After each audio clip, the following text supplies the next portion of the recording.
KPBS On Demand is supported by the San Diego County Toyota dealers, presenting the new 2025 Camry with refined design and performance. Visit your local Toyota dealer to learn more about all the features the new 2025 Camry offers. The San Diego County Toyota dealers. We make it easy.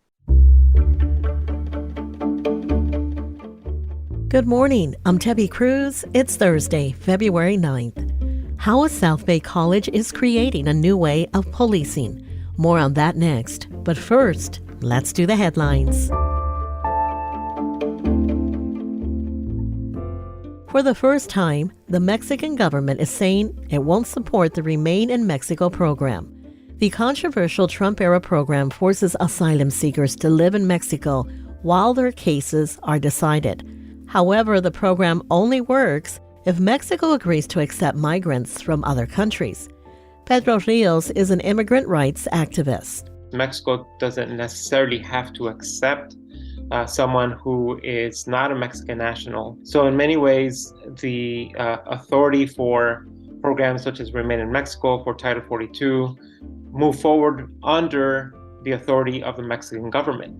Rios says this public opposition could make it easier for the Biden administration to finally terminate Trump-era anti-immigration programs.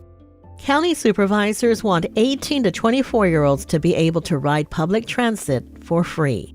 This week, the board approved a resolution that directs county groups to work with transit agencies to find the money for the program. Currently, the Sandag Youth Opportunity Pass allows those 18 and under to ride public transit for free. Chairwoman Nora Vargas said the free youth pass removes barriers in getting to school, work, and recreational activities. San Diego businesses with outdoor dining and services can apply for a grant to continue outdoor operations within the public right-of-way. Each business could get up to $20,000 under the program. About $300,000 is available. It comes from Senate Bill 1186 fees that get collected through the sale of business licenses and renewals and the Small Business Enhancement Program. The grants will be awarded in phases and are meant to help cover permitting, design, and construction expenses for businesses. From KPBS, you're listening to San Diego News Now. Stay with me for more of the local news you need. KPBS On Demand is supported by Splatero, helping homeowners pay off debt by offering streamlined access to your home's equity with no additional monthly payments or new debt. Splatero provides a lump sum of payment in exchange for a share of your home's future value. Pre-qualification is available at splatero.com.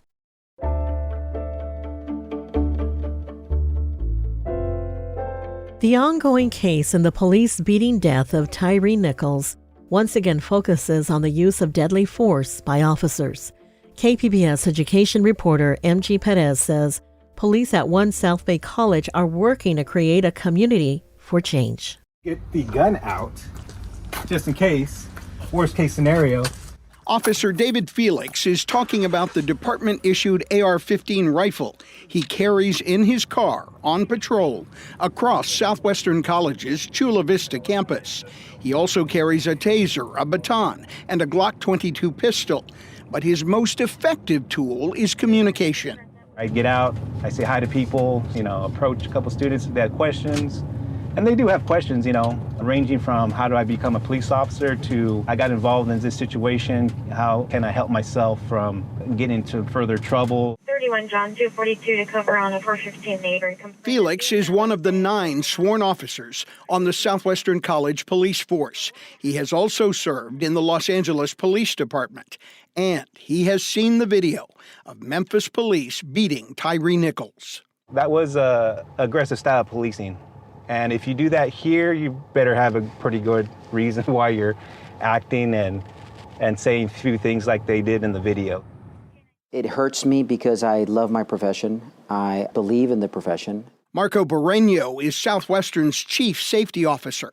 He's felt the sting of brutality brought on by other police across the country, starting with the murder of George Floyd in 2020. I have 2 sons, both in high school. They were ashamed to say that their father was a police officer at the time. And not ashamed because they're proud of me and what I do. It's just from what was happening. And it kept on happening. That's when Southwestern College Police decided they needed help to change the public's perception and earn trust. So they partnered with the Urban League of San Diego County, which has organized focus groups between students, staff, police, and other community members who want solutions. Al Abdallah is president and CEO of the local Urban League. Every law enforcement officer across the country is now under a microscope. Are you like Memphis or prior to Memphis, Minneapolis with George Floyd? Do you have murderers on your payroll? These are questions that have to be asked. And the Urban League collaboration focus groups have answered those questions and built bridges to de-escalate police-involved confrontations. It's working, according to Southwestern student trustee Jose Perez. If I were in a situation or a circumstance where there would be a threat, I would have that feeling of security, knowing that they are going to be there present and they're going to do their job right. The bar to prove the guilt of the EMT or the paramedic is lower than the bar of unreasonable doubt in a criminal case. The curriculum at the Southwestern Otay Mesa campus for the college's police academy and other first responder programs includes real-time current events with lessons in ethics and legal courses that go beyond the textbooks. That has only inspired paramedic student Slater Lee even more. He's seen the video with Memphis police and EMTs who were also fired. It's horrible that it ever happened, but to be someone that could potentially respond and make a difference in a positive light for anyone in any of those horrible situations would be motivating. Talia Raz is Slater's classmate. She is committed to her mental health in responding to critical calls involving patients in worst-case scenarios. I think it's about understanding what just happened and mentally and emotionally processing it. That way you're not left with traumatic thoughts about it later in times, and then you're able to move on from it. Back on the Chula Vista campus, Officer Felix is moving on with his patrol, proud of the progress his department is making. As another day ends in the best-case scenario. MG Perez, KPBS News.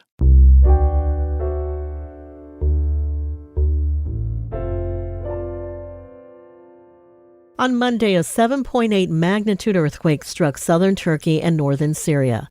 KPBS reporter Claire Strong talked to local organizers who want to help those affected.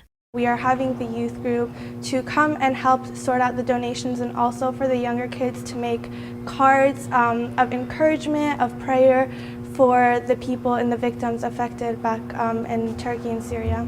That's Sarah Hassan, a volunteer at the Islamic Center of San Diego in Kearny Mesa. Between now and Friday, they're collecting essential items like blankets, winter clothes, and first aid kits to send to survivors. The items will then be taken to a designated drop-off point in LA before being flown via Turkish Airlines to those in the disaster zone. Claire Strong, KPBS News. Two formerly deported Army veterans are now U.S. citizens. KPBS reporter John Carroll has the story. Not only are Leonel Contreras Tarango and Mauricio Hernandez Mata back in the U.S., as of Wednesday morning, they are citizens of this country. They were administered the oath of citizenship in a ceremony in downtown San Diego made possible by the Biden administration's Immigrant Military Members and Veterans Initiative. Afterward, both spoke about what the day means to them. First, Contreras, then Hernandez. I feel ecstatic. I feel very blessed. I feel very happy to be back on American soil. For all you that weren't there, we did all those things for you all as well, so you all wouldn't have to. That's why many people couldn't walk in my shoes, because a lot of people are self-serving. We are not. We are servants of the people. Servants and now citizens. John Carroll, KPBS News. Coming up, what you can expect at the Black Comix Day mini convention happening this weekend. We'll have that and more just after the break.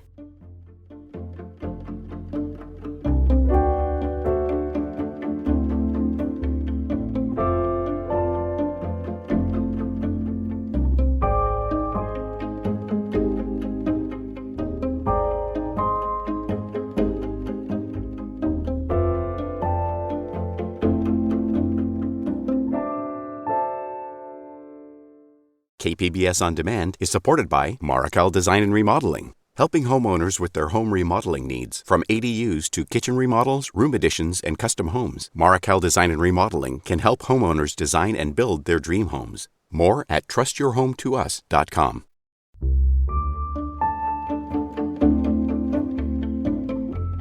The IRS says some people need to wait to file their taxes this year. KPBS reporter Jacob Ayer explains that it's because of the middle-class tax refund payments California sent out last year. Many California taxpayers got middle-class tax refunds last year in amounts ranging from $200 to $1,050. The Franchise Tax Board says it sent out more than 6 million 1099 miscellaneous information forms to people who got at least $600. Tax accountant Ricardo Alvarez says it's caused some issues with this year's tax filings. What has come up is, the questions about, is it taxable in the federal level because it's not taxable in the state level of California. He says his firm and many others are taking the position that the refund, in any amount, is non-taxable at the federal level. The IRS says tax filers who got the state payment and the 1099 should wait to file their federal tax returns. In a statement, they said they're working with state tax officials to get more information and clarity to taxpayers this week. Jacob Ayer, KPBS News.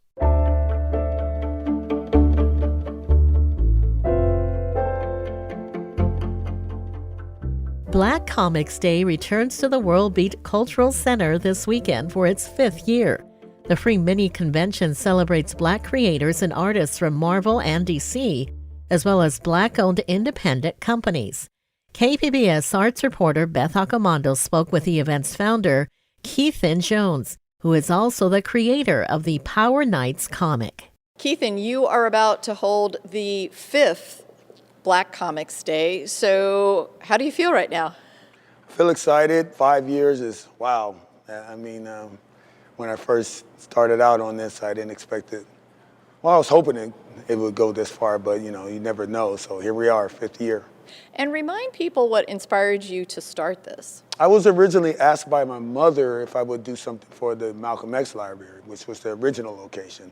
I was going to say no, but then I thought about how important it could be to the community to have an outlet where they can actually see people that look like them doing stuff in the comic book culture. I mean, we're all going to the movies right now, but this is an opportunity to see the folks behind the scenes. And then having it be Black History Month, I think the icing on the cake is to see actual folks from our community working for companies like Marvel and DC and Warner Brothers and Disney and all that good stuff. Even though it's called Black Comix Day, it's for everyone to come and enjoy this cultural experience and see these folks do their thing. And you yourself are a comics creator, so where are you at now? Because you started your own company and you had your own comic. Kid Comics, which stands for The Kid in You Never Dies, is still going strong. My book, The Power Nights, earlier this year I relaunched it. I remastered it, actually. I remastered it because what I want to do is release all the issues as a trade paperback. But I wanted to clean it up a little bit, give it a new paint job, so to speak, add some extras. And so that's where I am with that issue. The new issue 1 is out on kid-comics.com. And what kind of challenges do you face trying to publish your own comic? Time, because not only do I work for myself and keep this company going, I also have clientele that want my services as a comic book artist. Basically, that helps funds Kid Comics. So it's really my biggest challenge is just balancing the time to do everything and put on this show. And explain to people what they can expect when they come to Black Comix Day. They can expect to meet professional artists from African descent, folks like John Jennings, who just actually launched a new series for Marvel for Silver Surfer, Ghostlight. We have Rodney Barnes. Rodney Barnes is doing this fantastic book called Philadelphia. It's a horror anthology. And along with TV shows like Winning Time for HBO Max, and he's worked on Boondocks. And then we have Kevin Grievax is the writer for the Underworld movie series with the vampires and werewolves battle, which is one of my favorite movies. He's done a slew of Marvel and DC comics. He's also an actor. We're gonna do a panel. I'm gonna do a panel with all 3 of those guys on Sunday. And we're going to discuss their projects and the common thing they have with each other is that they're aficionados in horror. So we're going to get into the whole a panel called Get Shook, and we're going to talk some horror and a little bit about their background and how they're navigating that. And Empowered panel is about, we do Empowered every Black Comix Day. It's hosted by Tyre Nichols, and he has a podcast called Hall H Podcast. What I want to do with the panel, which is Saturday, called Empowered, I want to discuss the whole topic of diversity in pop culture and comics and how we feel about it. Because there's always controversy when a new movie comes out and a Black person's casted or recasted as a traditional white character. We want to delve into the controversy behind that, the pros and the cons, and if that's the right direction or not. On the panel, we have Robert Roach, we have Brian Lambert, we have Mia Bunn, and Christina Cromer, and they're all comic book creators themselves. We're gonna basically get their opinion on it, and I think it'll be a great panel, and it should be pretty fun, and also we welcome audience involvement. And Black Comix Day is not just panels. People can also come in and meet the writers, the creators, buy comics, and engage with them. Exactly. It's an open atmosphere. It's for all ages. Out here on the main floor inside of the World Beat Center, the majority of the artists set up at their booths where you can congregate with them, see their merchandise, buy their merchandise, ask them questions. And young artists, I encourage you to bring your portfolios if you want some feedback, or who knows, you could lead to a job. It's gonna be fun. It's a great atmosphere. There's food here on site. I think the food is great. Makeda Dredd Cheatham, who owns the place, she's a tremendous help. She provides the space for me to do my thing, and we've been doing this 5 years now, and still going strong, and it's gotten bigger every year. That was Keithan Jones speaking with KPBS's Beth Accomando.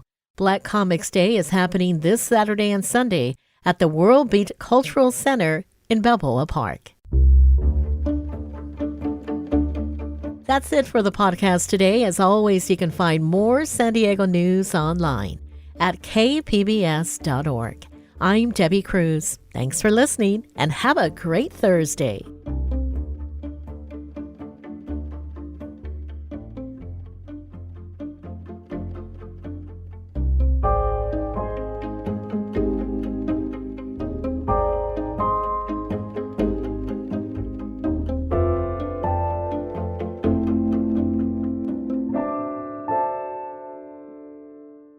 KPBS On Demand is supported by Paint Care, offering households and businesses in California more than 800 leftover paint drop-off sites for recycling. Quantities of 100-plus gallons of paint may qualify for a large volume pickup. Learn more at paintcare.org.